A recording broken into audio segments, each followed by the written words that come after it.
Okay, instead of listen to another 10-minute rant, I might as well just tell you that I looked at all my different sprays. Polymat, Maverick Gun, and the Long Life Pyrethrum, which are ones I just have here at the moment. And I know even Confidor has the ability to kill cabbage moth. Strange thing is, pyrethrum, this Long Life one was more a synthetic one. But, generally speaking, it comes from the pyrethrum daisy and just kills little insects. And I sort of realised something. I was reading on the back of it, and it said, "Do not spray on sensitive ferns or young seedlings." Right. It doesn't say it on the Polymat, completely, chemical manufactured stuff. Or the Maverick Gun, pretty nasty chemical manufactured stuff. I believe both the Maverick Gun does it and the Polymat does it as well.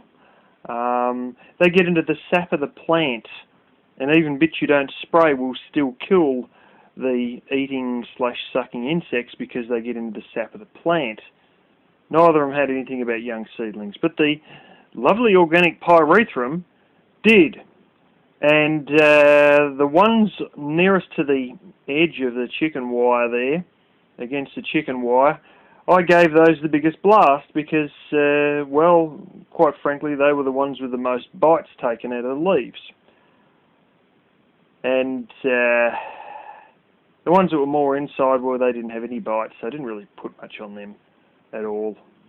None on some of them. And guess what? All up, by the time I plucked it all out, I'd lost about 80% of the bloody things out of that patch. I couldn't frickin' believe it. And guess what? They're all the ones closest to the chicken wire in most cases. The ones further in were the ones that survived. So I think I didn't read the instructions because I didn't really think an organic pesticide would kill the fucking plant, but apparently it does kill the plant. So you've got to sort of, pretty much keep it in a little nice clear box with a bit of mosquito mesh, or inside the little, bit of plastic drink container to stop the bugs getting in, blah, blah, blah. Instead, or grow it inside. See, I know you guys say, why shouldn't I, grow it inside up against the window? Yeah, there's verandas right the way around the place. It sort of kills that idea. The window in my bedroom honestly doesn't get enough light, and I'd have to make up some sort of a ledge thing on a table or something. And then I, couldn't get to where my modem is and stuff like that. The other option, obviously, that you guys know is, you're going to think of this, is the part of the veranda that's closed in with glass. That would be a good option. And basically, some of the surviving ones went over with the silver beet. The sort of maybe possibly going to survive ones come in with the lemon-scented verbena in the veranda. And that is probably my best option. But having said that, it's not exactly the best option because it's the eastern side of the house, and it's a double gable house, and it's it's only the veranda that's clear on the lower stand point, and we've got a tree on the near the footpath there, which shades a bit. It gets light, but not as much as a north-facing window, and the only north-facing window is near the fridge, which has a bloody big veranda over the top of it, which I replaced not so long ago. So anyway, veranda's best option, and we're using that to try and revive some of those things, in the hopes that they'll survive from the spray, and giving them a bit of a better chance by protecting them from insects in the process. And as a subscriber mentioned, it probably is a good idea just to try and more or less turn that thing into a hothouse. really speaking, I probably only need a mosquito net over the little dividing bit where I go in out the front door, but sure as eggs, the cats are probably going to start clawing it up if I put it there. Anyways, that's what's gone down. I'm pretty shitty actually, losing about 80% of that patch. It's not 80% of all of them, but it's just 80% of that patch. And I didn't really put any on the stuff near the solar panels, and that all seems fine. But I do notice that one of these spinaches that I got out of the patch with the Siberian kale has a big leaf bite off it. So, yeah. It may be that that's got the odd predator or two, but I'm really looking at now getting the... I've got hold of the mosquito net, and basically those tubs I've got, I ended up buying more than I needed for the house cleanup. So what I'm thinking of doing is, instead of just laying I can't just lay the mosquito mesh over and think it's going to sit there, because it won't. It'll fall off, it'll blow off in the wind. But what I can do is cut a big square, not completely around and wreck it all together, but a fairly reasonable sized rectangle in the middle of the lid of these tubs, to then use the sides of the tubs and the little clips that hold them to basically seal the mosquito mesh. So what you'd sort of do is you'd have the tub open, you put your plants in there, you put your mosquito mesh on top, and have this big rectangle cut out of the lid, and then put the lid over, and the lid, because it's got a tight seal with a tub, sandwiches the mosquito net in there, and effectively your hole in the top of your lid is protected by your mosquito net. It doesn't become a sweat box because, you know, heat can get out, and you could even water it through there, even though I probably wouldn't. But you've still got light because it's a clear box. I don't know if the UV would be affected, but then again, it's only cheap, shitty Chinese plastic, so it'll probably go straight through. And I know there's little things they make like this, like little dome things on propagation trays, but I've got to work out a way to get these things bigger before they just get torn to shreds. Because it's not a case, like once vegetables get big around here, it's no big deal growing them. But when they're small, they just seem, that's when they'll just get bitten off at the stem, you know, and that sort of shit, biting off at the stem, happens quite a bit around here. And you never catch the bug in the process of doing it, but you always find it later. You know, I'm not going to sit there all day waiting for a bug to attack a flaming little broccoli plant, but, you know, we've got to do something to be able to get, or I've got to do something to be able to get these to a reasonable size that they're going to be resistant against a few basic things, or at least be able to take a bit of bloody spray without dropping dead. So, yeah, anyway, that's gone on for 8 minutes, but I have compressed a lot of what I've said in other videos that I just deleted.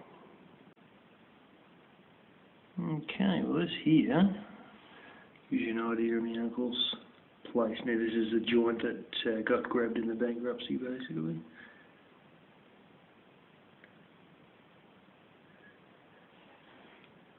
I think that's the one, yeah, that's the one that was owned by my dad. It's a Ute, V8 mainline, former ambulance, other custom lines, oh well, yeah, actually 1960s Falcon, another 60s Falcon. That one's a Austin Morris or something, British car.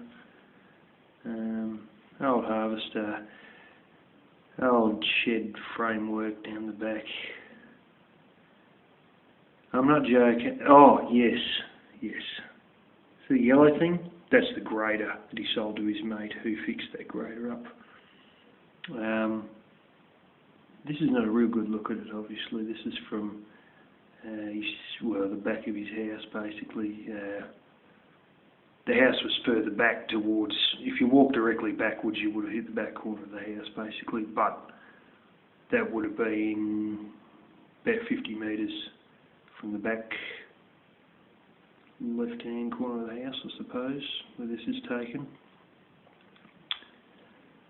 There was about 3-4 acres of other cars, and most of them were absolutely stuffed custom lines from the 1950s. And you could walk around and there was just one car shell after another, and there was acres of the bloody things. And the few that are here were the few that actually had engines in them, and all the rest of them didn't have jack shit, and some didn't have bonnets, and it's out the front of his place. That's an old Subaru from the 80s. I wiped out a fence post with that thing. That is that same bloody truck I've still got, and that I think is some sort of a comma thing. It's basically a box truck. This is just up the front of the house, but there was damn vehicles everywhere, just absolutely everywhere, and all of them were just shit house. And there was other people's vehicles and other people's old trucks, and all down lower. But anyway, I just thought I'd show you that. It was like a friggin' wrecker's yard. Bop, bop, bop. I have got all my crap sorted. This is a temporary one.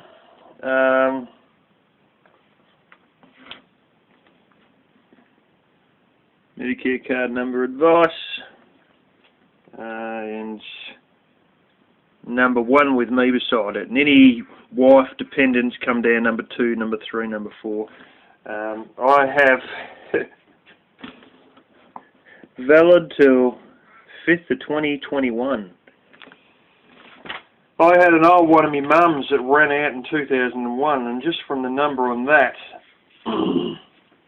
I could basically transfer myself on a new card, which is what I've done. I've been living here 5 years. You're supposed to have one of these cards more or less as soon as you move out of home, but instead I paid the full amount unsubsidised for the last doctor's visit, which quite honestly was $73 for a 5-minute consultation.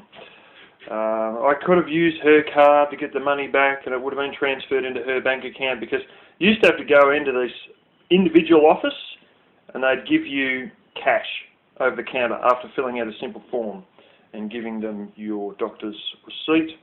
Now the whole lot has been highly streamlined. That office has been merged in with the unemployment and pensions office instead of having individual offices.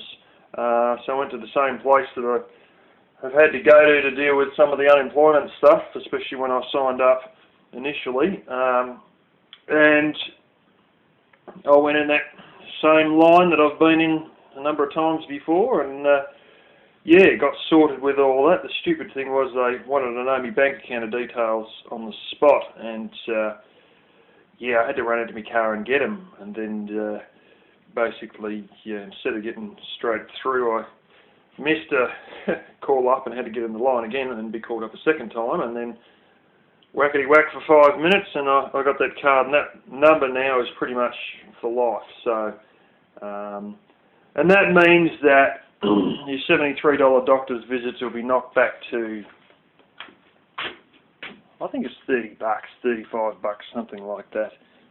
It's not too bad a price. The other one is there's a lot of medications that they basically subsidise with what they call the PBS, Pharmaceutical Benefit Scheme, and with that same card they'll cost, you know, when I get the proper one, which is like, it looks like a sort of a crap green credit card, to be honest. It's almost identical to a credit card in the way it's set out, just this crappy green with Medicare written in the corner, and yeah, that basically will give you these medications for, I think it's $4.40. It used to be $3.80. Now it's $4.40, or it's $5.20 or something like that. And you know, it doesn't matter if they cost you about $75 a packet. It'll go back to only costing you about $4.40 a packet, or $5.20 or whatever. In that, they've got a lot of the older people obviously going on medications. As baby boomers age and all that, you know, blood pressure and stuff like this. So what they're encouraging people to do, you sort of can get your pick of, like, there's some things they don't cover. There's a handful of real expensive cancer ones they don't cover and whatnot. But what they do cover, they're asking people, instead of using the brand name ones, to use the generic ones. And over here, it's not like you get the patent or whatever on these medications, and you've got, you know, Pfizer or one of these drug companies has got it till kingdom come, or for 20 years or 25 years or however long patents go for. They have the rights to it, the exclusive rights to it, for only 10 years, and then they have to allow other companies to make it. And as a result, there's been all these generic manufacturers who are probably the same guys making the stuff for these companies under contract, who now, with a little small amount of paperwork, can basically just start selling it themselves under their own brand name. And as a result, they're trying to encourage people to use the generic versions of simple, straightforward medications because they're chemically identical. Plus it takes the weight off the pharmaceutical benefit scheme, because the cost is sometimes half the cost. So all of a sudden, you know, there won't be as much of a financial strain in that subsidy scheme as there is. I tell you what, you know, they take money out of our taxes for this. To be honest, it's 1.5% income tax across the board, unless you're earning under a certain amount. I think it's 1.5% anyway, unless you're earning below taxable income levels, which is $16,800. Keep in mind this is Aussie dollars, so it's only worth about 70–75% of what a US dollar is worth. Like as in, our dollar isn't worth as much. And they did have a GST, and they still have it, and they're going to raise it to 12.5%, but on most things it's 10%, excluding fresh fruit and vegetables, but any luxury items, biscuits, and I think, I know it's definitely on sugar and tea. They scrapped all the sales taxes and the wholesale taxes, which are a mix of anything from nothing at all to 33%. And there were some things that had 33% on them, while a whole stack of electronics, I think computers had 33% and sound systems had 0%, and you know, it was all over the place like a dog's dinner. So they scrapped all that, replaced it with a flat 10% tax, and now they grab that 10% GST, which is effectively the same thing as a VAT. And that also goes to fund the federal health system. So yeah, that's sort of, Western Australia makes more of that tax with all their mining money. So they don't hand it on, they actually stick it in their state pockets, and then the state runs the hospitals. And there were plenty of state hospitals that were going broke originally and were being taken over by the federal government just to keep afloat, and that's when they sort of said, we need to change something here. And yeah, I'll tell you what, we still have a private system, and in all of this, the cost of surgery over here compared to the United States is only 1/10, sometimes 1/15. So your glorious system in the States, while you're worried about Obamacare bankrupting the country, I question how the bloody hell the completely not government-funded private system is tenfold the cost for the same bloody procedures. You know, and we've got all this public indemnity insurance, all that bullshit we've still got to sort out. And, you know, it's one bed per room, ensuite in every room, and TV in every room for private, but you've got 4 beds a room, and you've got to go down the hall to go to the toilet, and no TVs for public. But, yeah, and my sister's friend, who's a paramedic, says that 90% of the call-outs are white trash being white trash.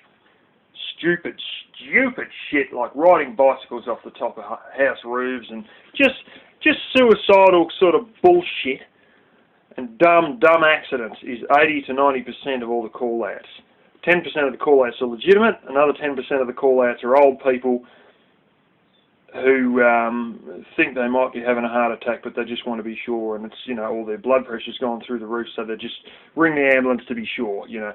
And the reality of the situation is, that it's a lot of stupid shit. Like they turned up to one girl who, and this is the weight on the system, is all these welfare bums doing really dumb things. And they turned up to a girl there who's 16 years old, was feeding a baby girl chips, like, steak fries or something like that. And the kid choked on it. I mean, this baby was like 6 months old or less than 6 months. Might only been 3 months or something like this. And, it might have even been younger than that. Anyway, this kid choked on these bloody steak fries. And they said, why the hell would you feed something like this to a baby? Like, its throat is so small, it doesn't have the ability to chew properly. I think it might have actually been a 6-week-old, but I don't know. And, they just said, why the hell would you do this? And this 16-year-old single mum turns around and said, well, I'd done it with my first baby fine. And they're like, holy smoke, you're 16 and this is your second baby? Oh, that's the sort of people who you end up going out to for call-outs, apparently.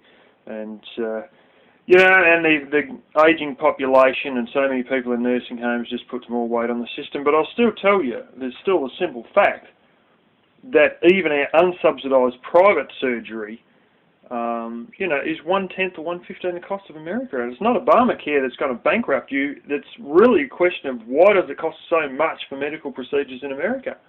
And that has been missed by all Americans because you haven't had that question waved in your face by Fox News or any news service, and all this crap about everybody goes to America for medical procedures, like, fuck, most people in the world go to Germany. And, but anyway,